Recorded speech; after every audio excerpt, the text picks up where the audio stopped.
Hello ladies and gentlemen, welcome to the February 11th Raw Review.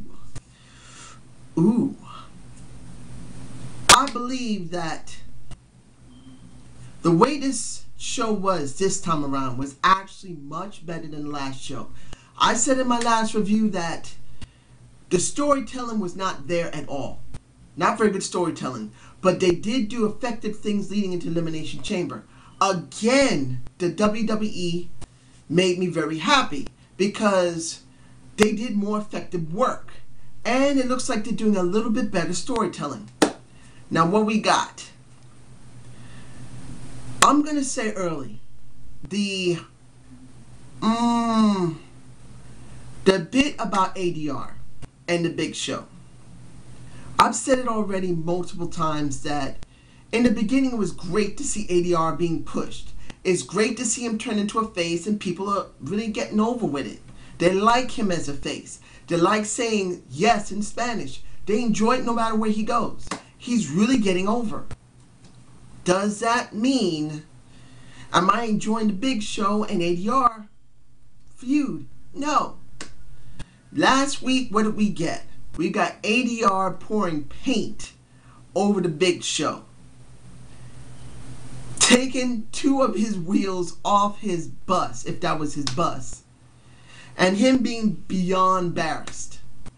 Now, the person I feel that got screwed in this entire situation of this night is Damien Sandow, the intellectual savior of the masses. He's become one of my favorites. So, Tasteless Tony T, you and I know the word that we need to say for the rest of the people of YouTube land. You're welcome. Look, Damien's segment before ADR came to the ring was so good. I loved it. I was not bored with it. I wouldn't have minded a 5-minute segment just seeing Damien say, "You need to understand something, you ignoramuses. You in the capital of, I don't know what to call you because the only thing you care about is talking about you ain't nothing but a hound dog and jailhouse rock." Silence! That was gold. I'm sorry. I enjoyed it. The Nashville, Tennessee crowd did not like it, but that means they loved it. It was sweet. Then ADR came out and ruined it. Doesn't matter about the match. Nothing. The match was meaningless. It wasn't necessary. Big Show didn't show up. Big Show was there earlier. He didn't show up. Damien could have had a DQ. Big Show, I'm not fond of the storyline, but who has to be sacrificed for this? Damien didn't need to get sacrificed for this. They could have gave him a DQ or a count-out win. It could have been a DQ, and no one would have to put either over. But he has to lose because of the arm breaker. Come on, cross arm breaker. Sorry. You can see how pissed I am. The cross arm breaker was not necessary here. And then the ADR segment afterward was, I wasn't interested. Really, I wasn't. Not one bit was I interested. So I was actually very disappointed in this match. The part I loved the most was the segment with ADR educating the masses. My children, I will educate you. I will show you that Mozart and all the greatest musical, in his case, magicians. Why would I say magicians? Because they produce magic to their music. He was the most fun part there. He was. Now, the Daniel Bryan and Chris Jericho match could have been on a pay-per-view. Really, that was a very good match. You don't see technicians like that often. And what do I mean by that?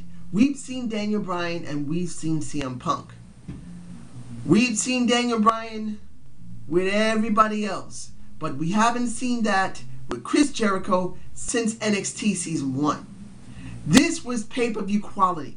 If anyone doesn't think it was, it actually was very good quality match. It was a very good quality match.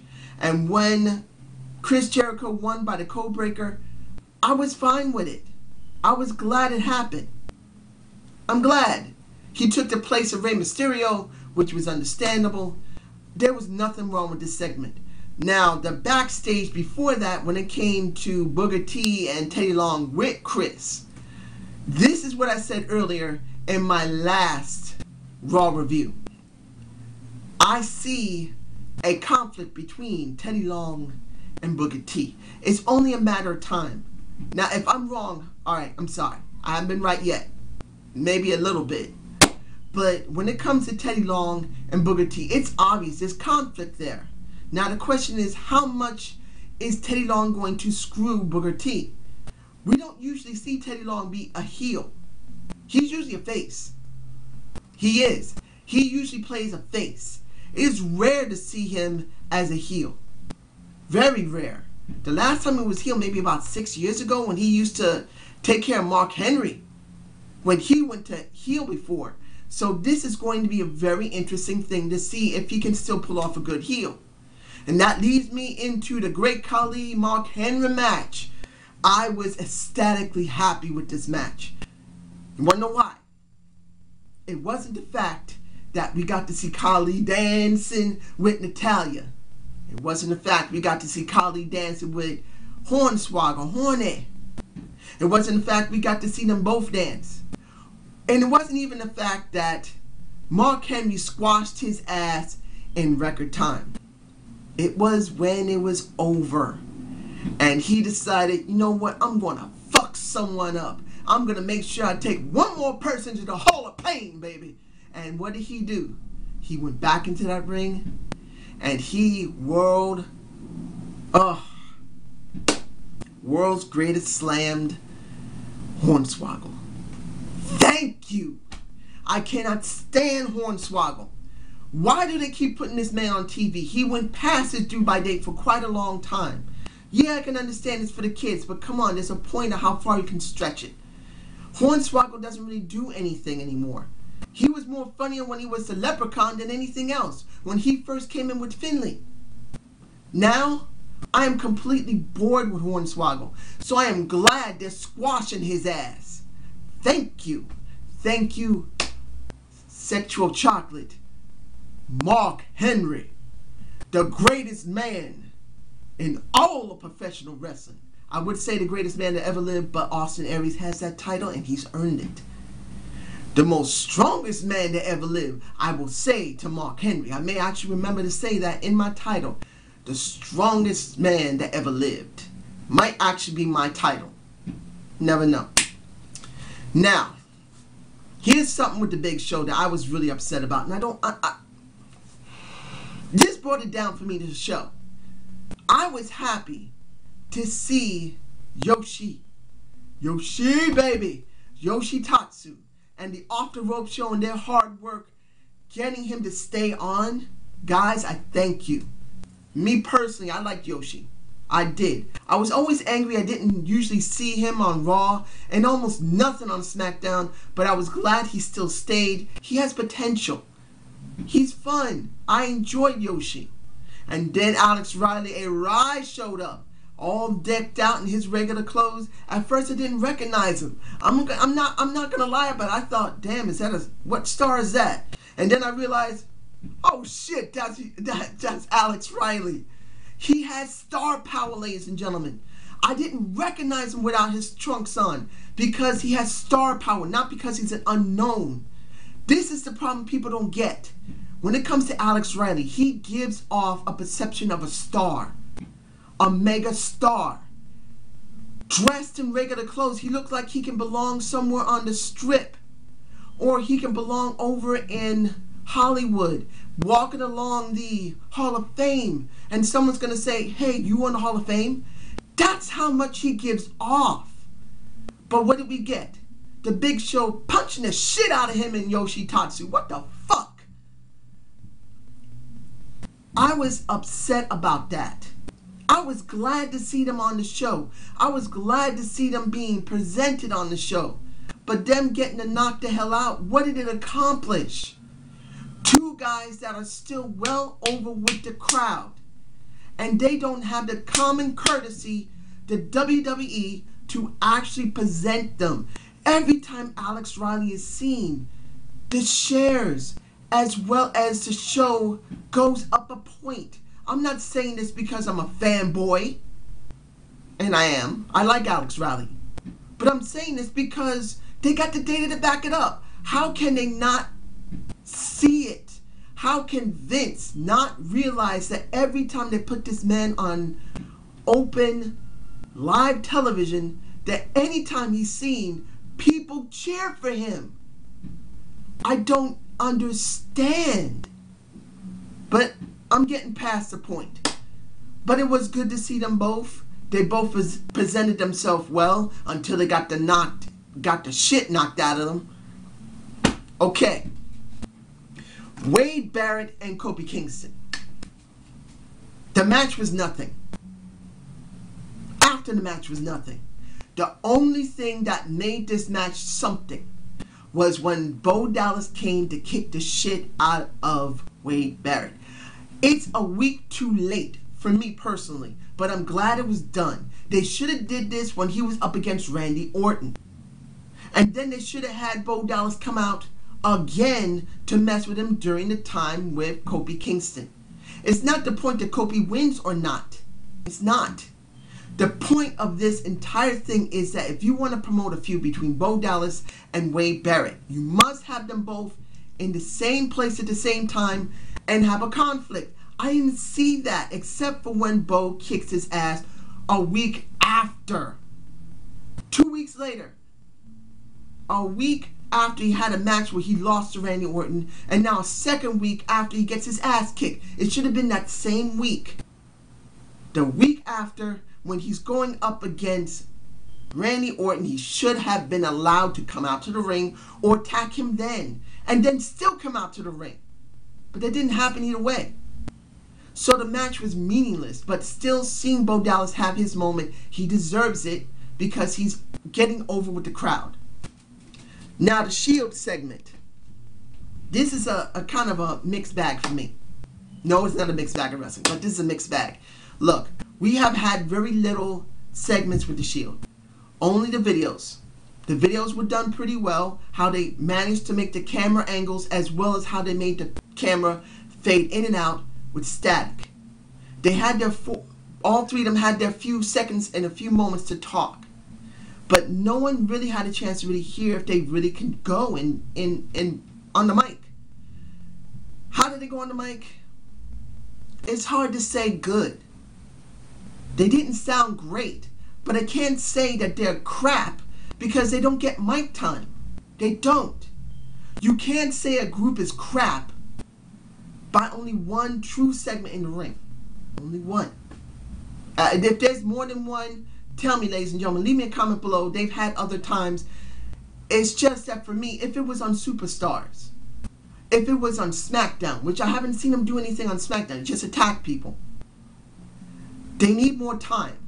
So I'm going to give them a pass saying that they're terrible on the mic, all three of them. I can't say that because when you're live, it's different than when you're taped. It's way different. So I'm going to give them a pass on this. But I'm not going to give a pass on how the thing ended because the lights go out, they go back on. You see John Cena and forgetting about the other two. This was not about them. The entire segment for the Shield was to say they can't stand John Cena and this is all his fault. Nothing barely about Ryback. Nothing barely about Sheamus. This was all about John Cena. And Mike, dude, I know you're stuck with John. And you might really be happy with John. But you can't honestly say that with this, it was effective for John. Yeah, John Cena got the win over 3MB, and I'll get to that in a minute. And then they win over the Shield and drive them back. But how did it effectively help him? Really, this is a 6-man tag that's coming in Elimination Chamber. How is John going to be more presented? Where does he get a gain going into WrestleMania? I'd like to ask you that. Or anyone else below. I didn't really see this effective for John Cena. If this was all for John Cena, taking away if you like that John Cena is being pushed and he's going to get the title. It's not the point. How is this effective storytelling? I didn't see it. Yeah, they have gripes against John Cena, but John Cena doesn't give the emotion necessary to make you invested. He still stays exactly as he is before, and has been for 8 years, or 7 to 8 years, where he stays basically good, but he's not a betweener. John is a good guy that's trying to act like a betweener, and he's not a betweener. I'm not saying he couldn't become one or could become a very good heel. He started as a very good heel. But in this case, he's not a betweener. And I don't feel anything from John Cena. I don't. I can't get emotionally invested in him because he has nothing to be emotionally invested in. This match with 3MB that I'm getting to now. 3 guys who have no heel heat. Who has been presented weekly, throughout all the weeks. They won a couple of matches, but they've lost individually so much. The team itself sucks. The only one that shines there is Drew McIntyre. And I don't see anything good for him either. The group is weak. If they kept showing them winning and making them have something more extra, then I could be invested in them and saying, yeah, you beat the asses out of those heels, but I can't. So when John Cena got the win, when they did this synchronized finishers, did I see anything good out of it? No. John Cena gets the win for nothing. It was empty. I don't see anyone getting over in both segments. And that's sad, because it could have been done better. Now, let's see here. The Miz and Cody Rhodes. Oh, this is good.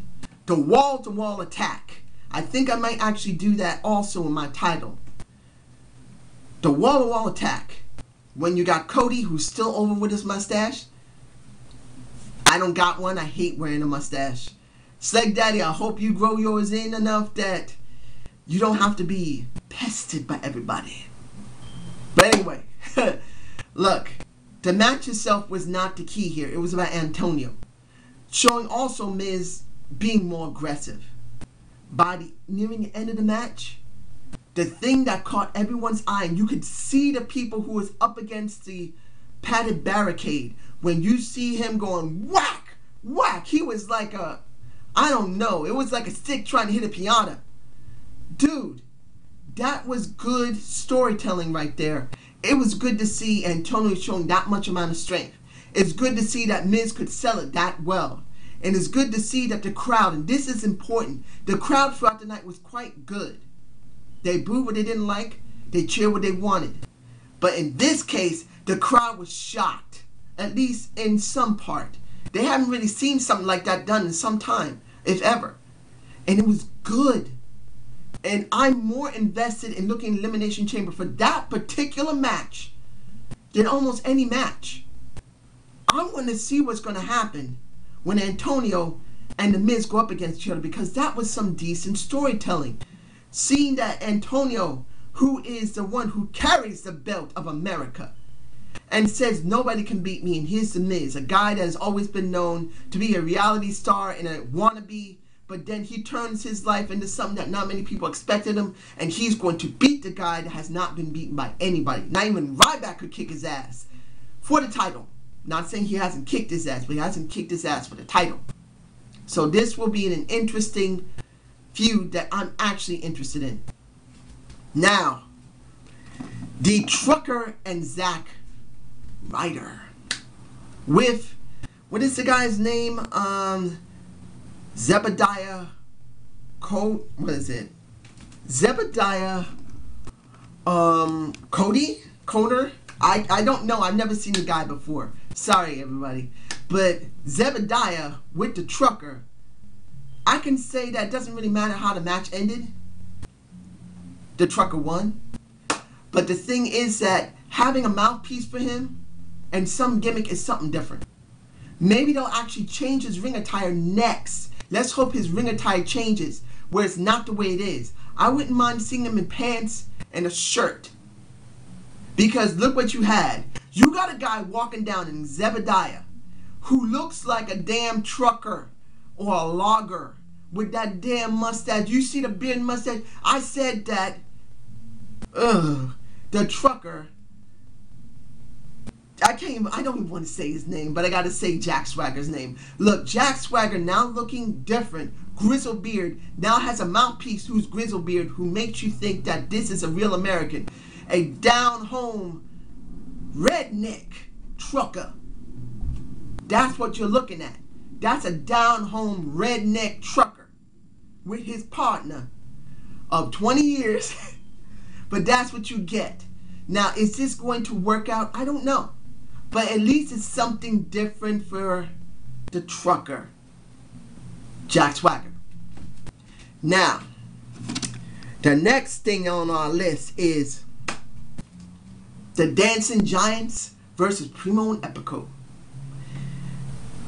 Seeing these two together, seeing some dance from Tensai, he's trying. He's not that good. Maybe he'll get better. But he's trying, ladies and gentlemen. I know not everyone's enjoying this. I know some of the guys in the Off the Rope show is really not enjoying this. I'd rather see them as a heel group. It's still possible for them to turn heel. This is what I believe that they're going to do. They're going to give them some time as faces, and then they're going to let them slowly turn heel. That's what I'm hoping. That's what I believe. If I'm wrong, fine. Okay. But this is what I'm hoping for. Turn these two monsters heel, then being gentle giants. And having two gorgeous looking women be nasty vixens. Now, if anyone got a chance to see Wednesday night main event, I didn't see it. But after I saw this Raw and heard what happened with Naomi and Cameron, I had to see it. And I saw my Naomi being called a Kopi. Who the fuck she thinks she is? Make me salivate. I'm mad as hell that Oksana would call my Naomi, my baby, my woman, Kopi. Trying to play that shit. And I'm glad she kicked everybody's ass. And I have something to say at the end of this review about that. I'm going to say it. Now, the match itself was okay. They did their dancing. That was all right. They need to get over. Hopefully people will enjoy it. And it looks like they might. Now, the Kane and Dolph Ziggler match. I don't understand. I don't know why they did it. I don't. There's no real reason for it. Particularly that AJ was the one that ruined it for Dolph. You want Dolph to get over by the crowd. You can't keep him jobbing. I don't see anything that's going to come out for Dolph. I still feel that Dolph is not going to be able to cash in that belt. That Money in the Bank to get a belt. And if he does, it's going to be so brief. I'll feel sorry for him. So I'm just going to leave it at that. Now, I'm going to say, when it comes to the final segment of the night, let me see if I'm forgetting anything. No. Jericho. No. I think that's it. If I'm missing anything, tell me below. But I'm going to the last thing of the night, which is The Rock. Now, I didn't know The Rock was in Nashville, Tennessee when he was a teenager. I never really did look much at Dwayne Johnson. But after I did a little research, I found out that is true what happened to him. And seeing that that story was real made his segment more interesting. Actually did. Going with what happened early in the night when Paul Heyman was going to resign and CM Punk stopped him, I can say this. The Paul Heyman segment early in the night, the very first thing that we see, actually was good. If no one didn't really like how Paul talked, I can understand it because not everyone likes Paul Heyman. But if you see it by the standpoint of what they tried to accomplish, yeah, it was corny, but it was done well as a corny thing.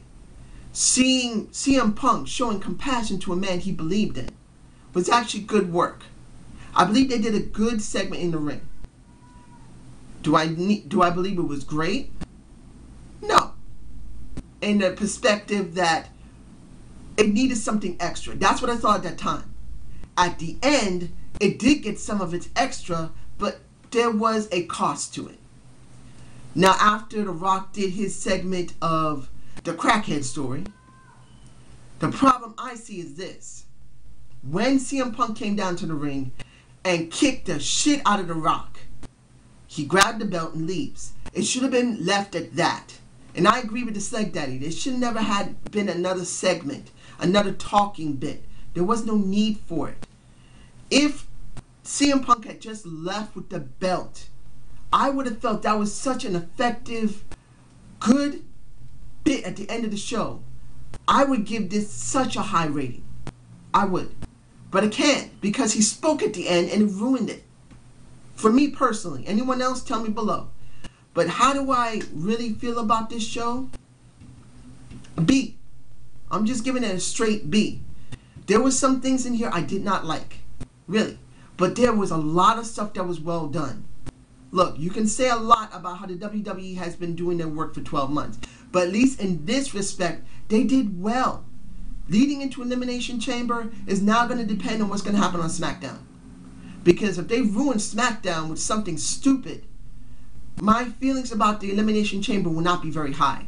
If they do something good for the show for the Elimination Chamber, I'll have more better expectations.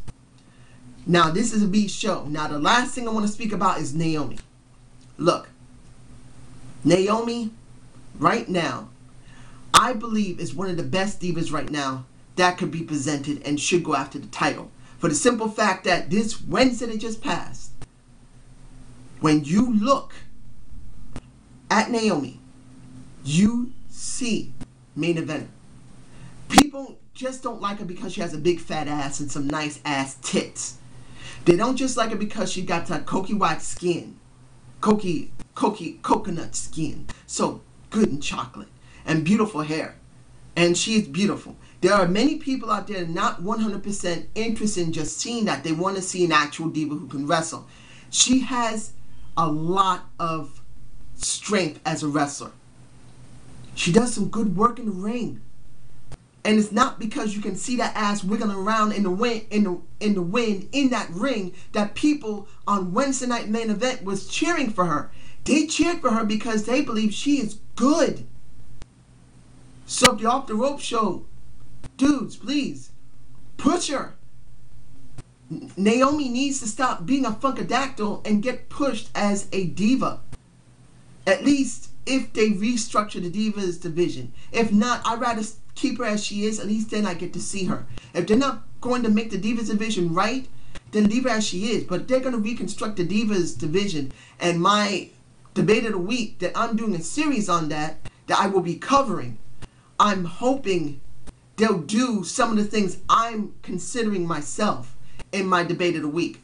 So I hope you enjoyed the ZANE'S View. Subscribe and comment to my channel. Sorry it's a little long, but a lot needed to be said. So have a good night.